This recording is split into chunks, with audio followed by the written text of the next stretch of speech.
Kevin Costner is a well-known figure in Hollywood. Fans praise him for his acting talent, political opinions, and his luxurious lifestyle. Many believe if you have the money, you should enjoy comfort, but sometimes that comes with a big cost. For Costner, it's not just about comfort. He's made risky choices and often ignores the possible consequences. This has led to serious issues, both financially and personally. You know what he spends his money on? Join us as we explore the often outrageous life of Kevin Costner. Kevin Costner's life of extravagance started long before. Recently, he's faced many complicated problems, from personal struggles to career setbacks and his costly spending habits. He worked hard over the years, earning a fortune that most people can only imagine. He owns large estates, multimillion-dollar investments, and various properties. Despite these riches, he's been through multiple divorces. Still, he tries to be a good father. Behind the scenes, his stories about taking risks with his finances, making personal sacrifices, and staying committed to his work. But those risks have started to show cracks in his wealth. Many wonder what's going on with him now. After his movies Horizon and American Saga failed to meet expectations, things got tougher. He poured a lot of his own money into these projects. Plus, he has heavy monthly payments for child support because of his divorce from Christine. Keep reading. There are many details to uncover in his story. Let's go back to where it all started. Some say his problems began in his early acting days.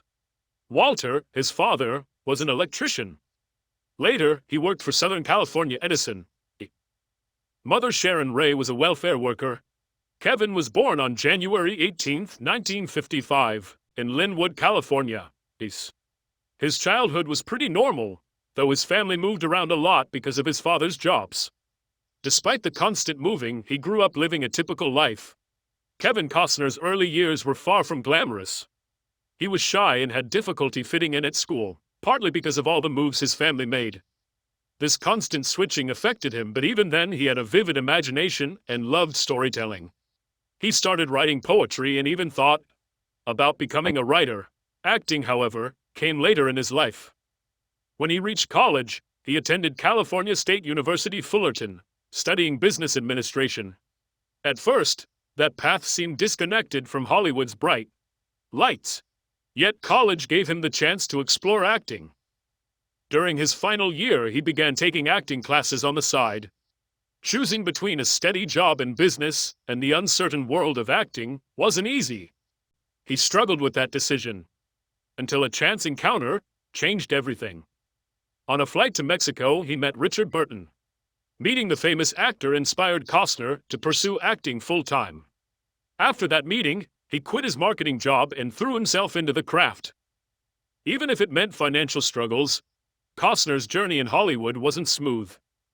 In his early years, he took small roles, went to countless auditions, and faced many rejections.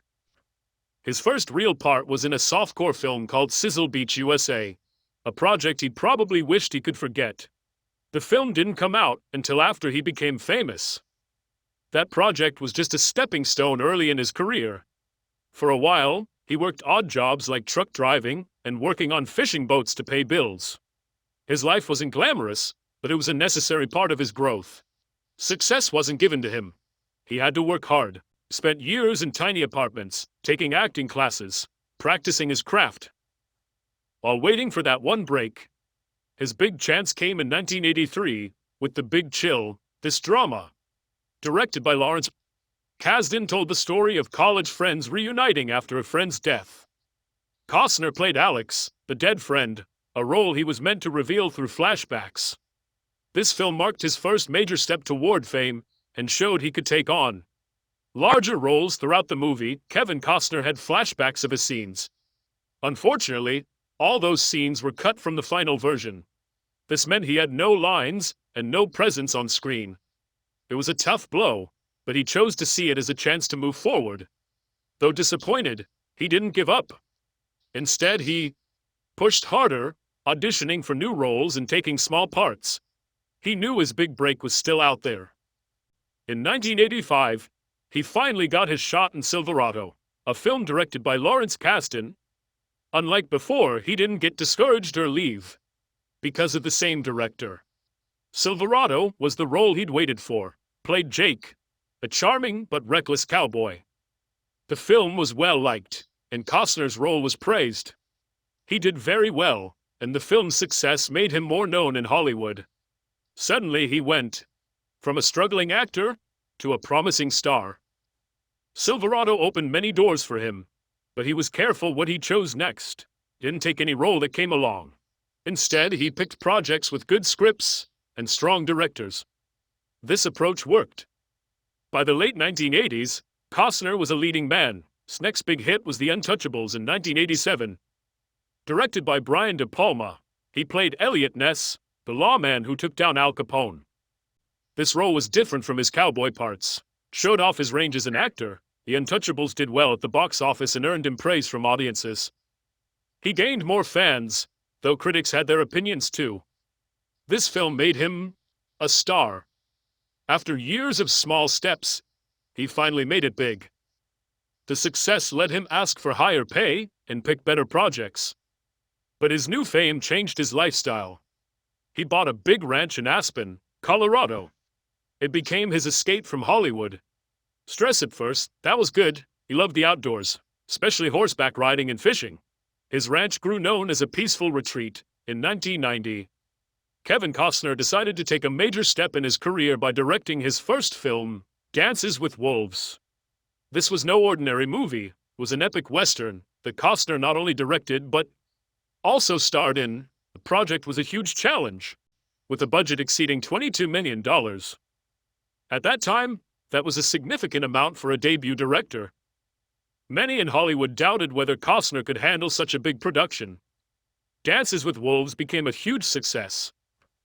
It did well at the box office and earned 12 Oscar nominations. The film won 7 awards, including Best Picture and Best Director. For Costner, this success made him a respected figure in Hollywood, both as an actor and a filmmaker. After its release, Costner's lifestyle grew more glamorous. He was now among Hollywood's top stars, enjoying all the perks that came with fame. He invested in real estate, buying several properties like a beachfront house in California and a large estate in Santa Barbara.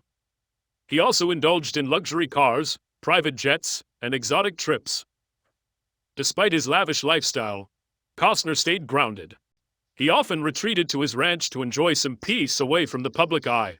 With the success of Dances with Wolves behind him, kept up his winning streak with Robin Hood, Prince of Thieves in 1991. The movie received mixed reviews but was a box office hit, earning over $390 million worldwide.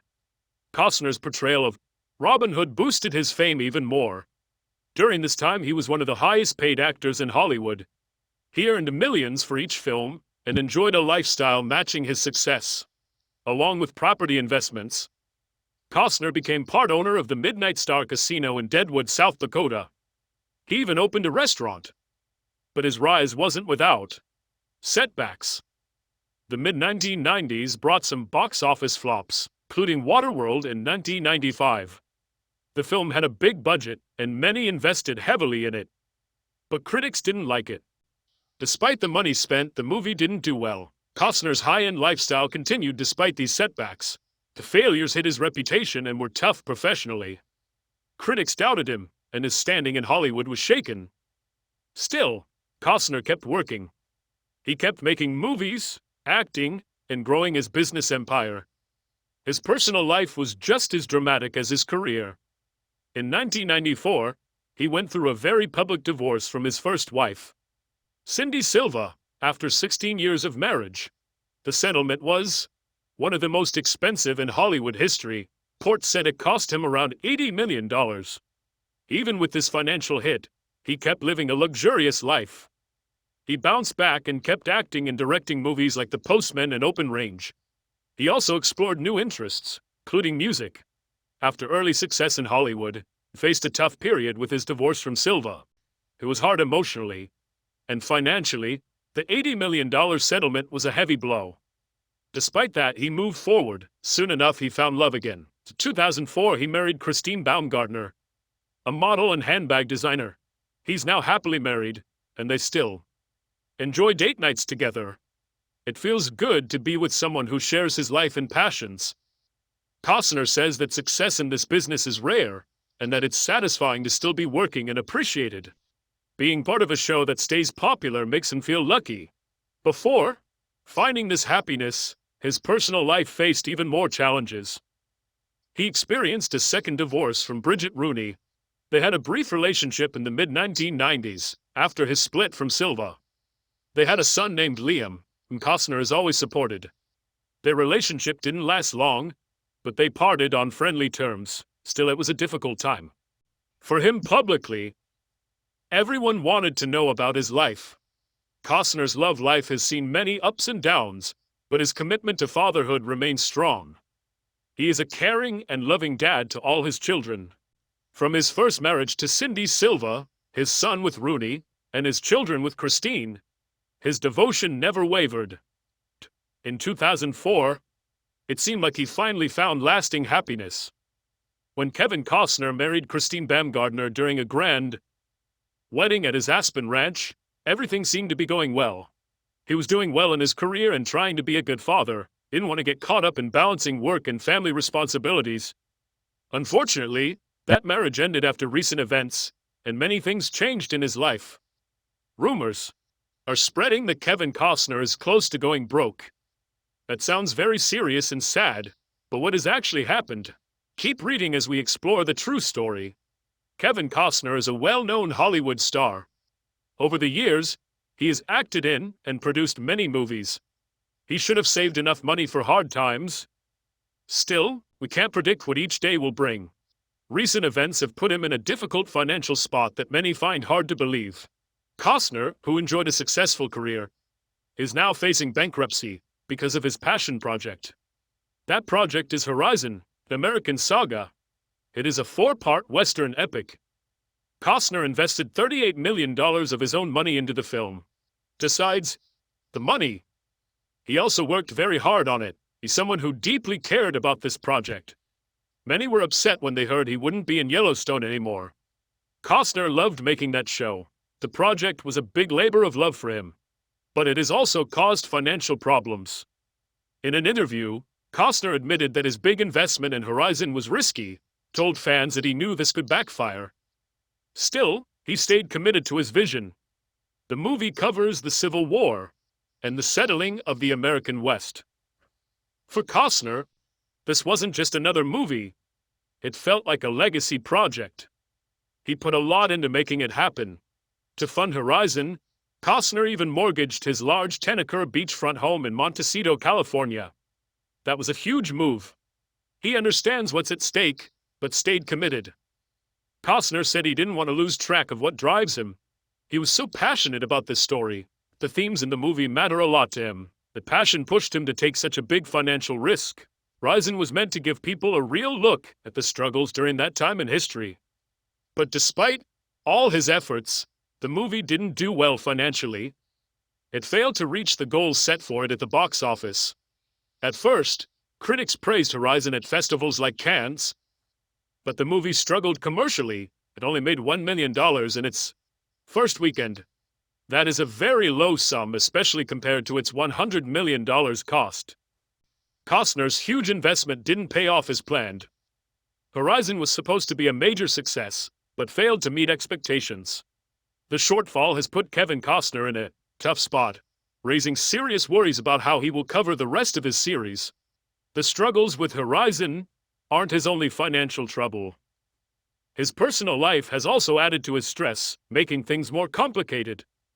His divorce from Christine Baumgartner has been big news, and the financial fallout has added pressure. As part of their divorce deal, Costner has to pay over $248,000 a month in child support. That's a huge sum, especially with both his movie project and personal finances in chaos. His lavish lifestyle and passion for Horizon are pulling him in opposite directions. His money problems have even affected his real estate, especially his Santa Barbara estate. Once a symbol of his Hollywood success, it's now at risk because of the mounting costs from his divorce and his investment in Horizon. Reports show production delays for the remaining parts of the saga, indicating trouble for the project. All these issues have created a storm around Costner, leading some to wonder if he can keep living his current lifestyle, or if he'll need to sell assets just to get by. You can't blame Costner for believing in himself. If he doesn't, who's left? He's always been recognized as a talented filmmaker, especially in westerns. His hit film Dances with Wolves earned praise and made his name strong in that genre. But Horizon is a different story altogether. Unlike traditional westerns, Kevin wanted to focus on real human stories during America's frontier days. He doesn't like westerns that are simple or too black and white, he said. He wanted Horizon to show what was really happening back then, conflict and violence, but also the humanity amid chaos. Still, despite his creative vision, Costner dismissed advice from others who warned him.